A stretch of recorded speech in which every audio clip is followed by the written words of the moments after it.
I don't like the artifice here. I don't like the game playing, the wordsmanship that we're seeing. I think Jack Smith ought to just come out and say it or not. Here's the arguments both ways. First of all, if Jack Smith is trying to get this case tried before the election, and he clearly is, look, that is political.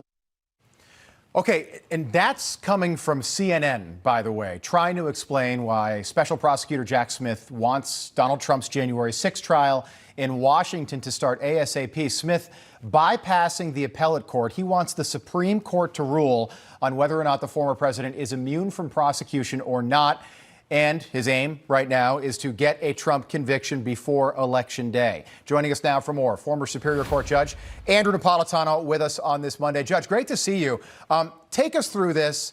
Basically, it seems like this is all about the election, and it's completely political for Jack Smith. The Supreme Court, I believe, is going to make a ruling on this on January the 5th. So we should know if this moves forward or if it goes back to the appellate court right first week of the new year. Right. So there's two ways to, and good morning, Rob. A pleasure to be on with you. There's two ways to look at it. One is the way my friend and colleague over at CNN, Eli Honig, a highly respected former federal prosecutor, is looking at it. And that is the court sets the calendar. The government doesn't set it. And it's obvious by running to the Supreme Court instead of and bypassing the appellate court, the government is just interested in a trial at the campaign time and hopefully a conviction before Election Day. The other way to look at this issue is so profound, so significant to both sides and to the American public. Here's the issue in a nutshell. Can a former president of the United States of America be tried criminally for a crime he allegedly committed while in office? Or can the president do whatever he wants in office, even criminal acts, knowing he can never be prosecuted? That's a profound issue. So whichever way the appellate court goes in this, and the trial court ruled against President Trump that he does not have immunity after he leaves office. He only has immunity while in office. Whichever way the appellate court goes, it's going to go to the Supreme Court anyway. So Jack Smith's argument is, why do the unnecessary? Let's just get to the bottom of this right now. Yeah. The other argument is, look, you're trying to interfere with the election, and why don't you just admit it? So good point. Good point, Judge. And Jack Smith, in trying to sort of flesh out what his motives are here, let's go down to this D.C. case. So Judge Tanya Chutkan, we know she's not a fan of Donald Trump. Let's say that Trump is convicted in the D.C. federal case. How likely is it that Judge Chutkan there could stay imprisonment pending appeal? So Donald Trump would be, let's say he's convicted, thrown in prison theoretically before November 5th, 2024, Election Day. The likelihood of staying in prison is close to 100%. That is, stopping the imprisonment to process, stopping, not going to prison. Right. Donald Trump is hardly a danger to society, no matter what this jury may decide. If he's running for president, the public must have an opportunity to hear him and vote for him or vote against him on the basis of what he says in the campaign. This is the core of our democratic process. It's inconceivable to me that even if he's convicted of everything he's charged with, that there would be a prison term before or during the election campaign. But it could happen, and it's this D.C. case that is the biggest threat. Would you agree with that?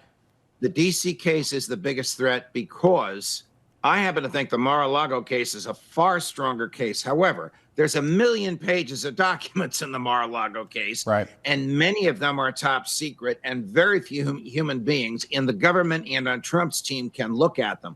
So the Mar-a-Lago case is going to take a long time to prepare. This case is almost ready now, except for this one issue that the Supreme Court, as you just said, will decide on January 5th. Yeah. On January 5th, they will decide whether or not to fast track it. If they fast track it, we'll have an answer by early February. If they don't fast track it, they can send it back to the appellate court, or they can say, hey, Jack Smith, get online with our other appeals. Yeah, and that's why I think everyone thinks that when we're available.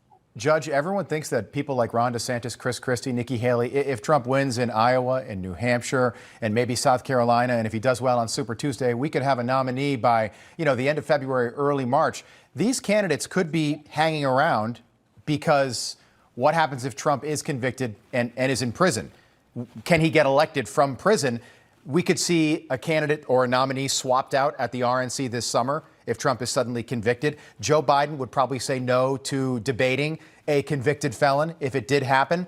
I want to pivot and just bring up the Rudy Giuliani situation. The former mayor of New York City joined Greg Kelly right here on Newsmax Friday night. Take a look. Trials like this do not happen in a country that's ruled by law.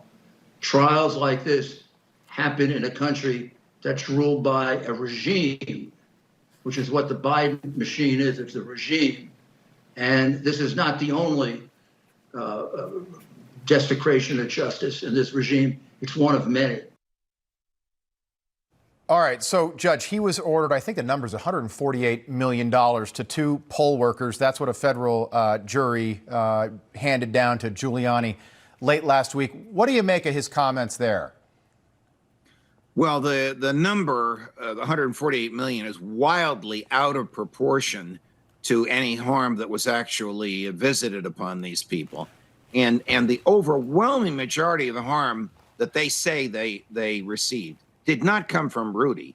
It came from anonymous people who they say reacted from Rudy. And the court told the jury that Rudy, this is inconceivable, Rob, and this is where he has a great chance on appeal. Right. That Rudy is somehow responsible for what the people who heard him decided to say to these poll workers. That's wrong, and that's not the law. There's no way that Rudy Giuliani is responsible or can be held accountable or can be made to pay for what other unnamed members of the public said to these ladies. All right, Judge, we'll keep an eye on that. Great having you on this Monday morning. Appreciate it. Thank you. All the best, Rob. Judge Andrew Napolitano there. Stay with us. Plenty more to go here on Wake Up America this morning. We'll be right back.